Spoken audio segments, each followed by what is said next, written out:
In the spring of 1952, Hank Williams told his wife, Audrey, something during their bitter divorce that still gives me chills to this very day. Hank said, Audrey, I won't last another year without you. Well, she left him, and he was right. 8 months later, Hank Williams was dead. Today, I'm going to tell you the story of what I believe is the saddest, most spiritually raw song that Hank Williams ever recorded. It is my favorite Hank Williams song of all time, and it sums up the last 8 months of Hank's life perfectly.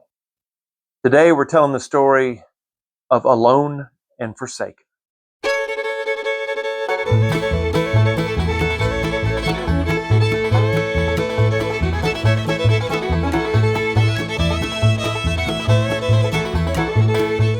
Hey everybody, welcome back to Highway to Hank. I'm your host, Jason Petty. For the last 30 years, I've had the honor of portraying Hank Williams Sr. on stages all over the world, including 2 years at the world-famous Ryman Auditorium in Nashville, where I got a chance to meet and become friends with all the people who knew Hank, and I wrote their stories down, and I am sharing them with you. And today, we're talking about my favorite Hank Williams song of all time, and it's also what I believe is his saddest, spiritually raw song of all time. It's called Alone and Forsaken. Got to get into the backstory. Now, Hank met Audrey Mae Shepherd in 1943, and they fell head over heels in love. And they married in 1944. And to say the least, their marriage, well, it was rocky. Up and down, and a lot more downs than ups. But they were both hot-headed, strong-willed, passionate people. But here's the thing people forget about this marriage. The love, it was real.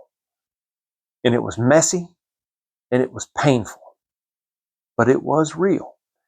And Hank put every bit of it into his music.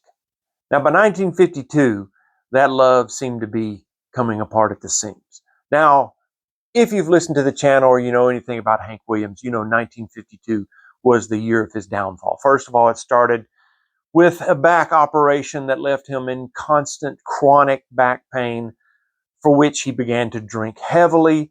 He also began to take heavy doses of prescription pain medicine, and he would wash that down with alcohol. He also was just in desperate pain, and it changed his whole outlook on life, on everyday life, like chronic pain does. It sends you into a depression, and that's exactly what it did to Hank. By the spring of 1952, though, Hank's wife, Audrey, had finally had enough. She had told Hank to come home and get his stuff and move out. It was over. So Hank moved in with his old country music pal, Ray Price. And Ray once told me that as long as Hank thought that there was a chance that he and Audrey were going to work things out and get back together, Hank was fine. But this time, Ray said it was different. Before we get back into it, a lot of you have been asking how you can help support the channel and what we're trying to accomplish here. And I want to take a few seconds to address that. First of all, we've started channel memberships, and I could not be more excited. The first level is called Hey Good Looking, and it gives you some fun perks like loyalty badges, custom Highway to Hank emojis, early access to videos, members-only polls, members-only posts, and a section where you can share your own personal Hank Williams memories. The second level is called Lost Highway, and that gets you everything on the Hey Good Looking level, plus an exclusive video every single month, and stories and behind-the-scenes stuff that I don't put anywhere else. Plus, I will read your personal Hank Williams stories. Just look right below the video and hit that join button, and it'll show you the details on each package. Now, if a monthly membership is not for you, you can always do a one-time super thanks. Go hit the 3 dots below the video here and hit thanks. And for absolutely free, you can always hit the like and subscribe buttons. There's no obligation whatsoever, and it helps us out more than anything else. Thanks so much, and let's get back to the show. The divorce came final, and Hank saw the finality in it. He knew it was over. And he said Hank went off the deep end. That's the conversation right before they got divorced, where Hank told Audrey, Audrey, if you leave me, I won't last a year without you. And that was so very prophetic. Ray said after the divorce, Hank just spiraled downward. Hank felt abandoned by Audrey, by the Grand Ole Opry, who was soon to fire him without giving him any second chances, and by fate. You see, loneliness isn't the absence of people, it's the absence of hope. And Hank felt like all of his hope was gone.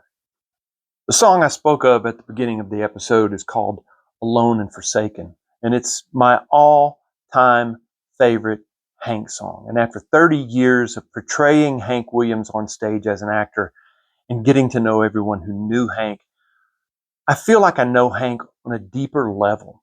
And this song really speaks to me about how lonely Hank really felt. Now, Hank had always felt alone, and a part of this came from the lack of a father figure as a kid. Also, Hank was born on the wrong side of the tracks.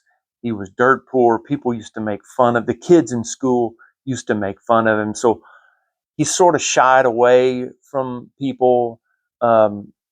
Hank's best friend, Don Helms, became a friend of mine, and he told me one time something I'll never forget. He said, Hank was the lonesomest person I've ever known. He could feel alone in a crowd of friends. He said some days, though, he'd be happy and he'd be your best buddy and give you the shirt off his back, but the next day, something darker would encompass him. And he went into this sort of lonely figure. Well, you could hear it in his songs. A lot of his songs were, I'm so lonesome I could cry. But his songs were really his only outlet, like Alone and Forsaken.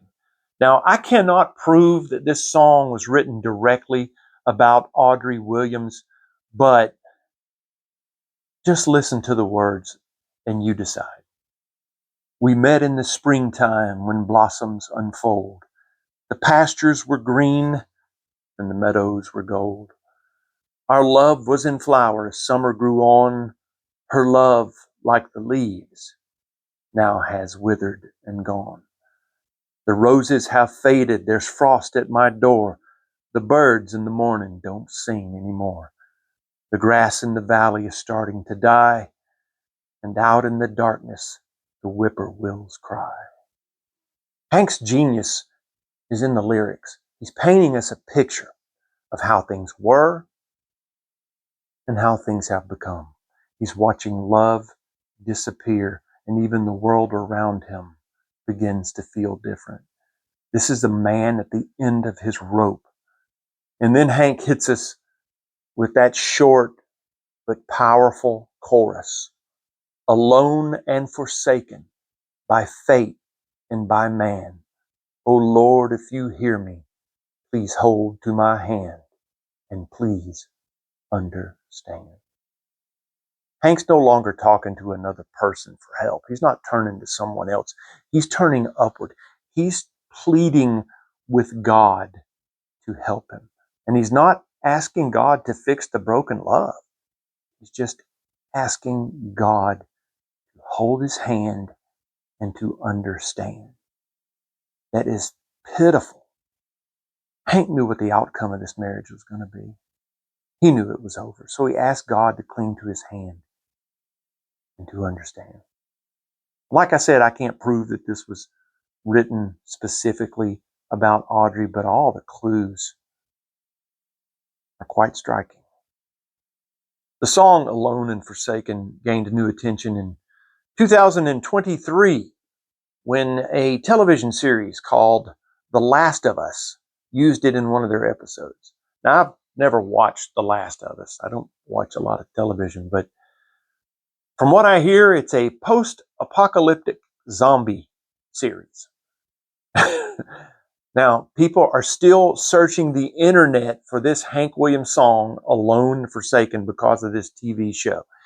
And nobody could have told me years ago that a zombie apocalypse television show was going to be the best thing that ever happened to Hank Williams' back catalog. But here we are. Money will do that to you. I've sang almost every Hank Williams song at least 1,000 times throughout the past 30 years. But Alone and Forsaken just hits me different.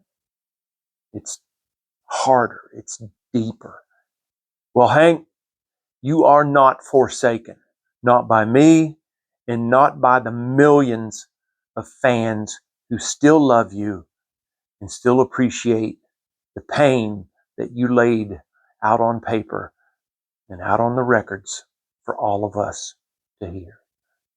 Matter of fact, I bet the good Lord asked you to sing I Saw the Light at least once a day.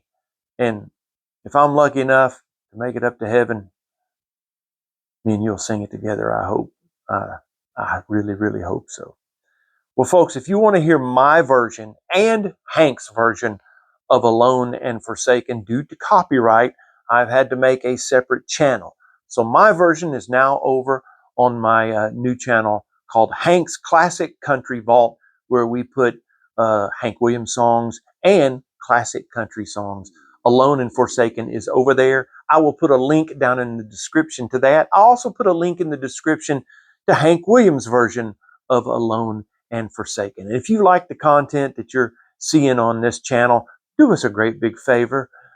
Please go down and hit that thumbs up button, that like button. That tells YouTube that you're liking the videos, and then it will shoot them out via the algorithm to try and get more people to watch our show. Also, hit the subscribe button. There's no obligation, and it's absolutely free, and it helps us out a whole lot. I sure appreciate you being here today. And if the good Lord's willing and them creeks don't rise, we'll see you for too long.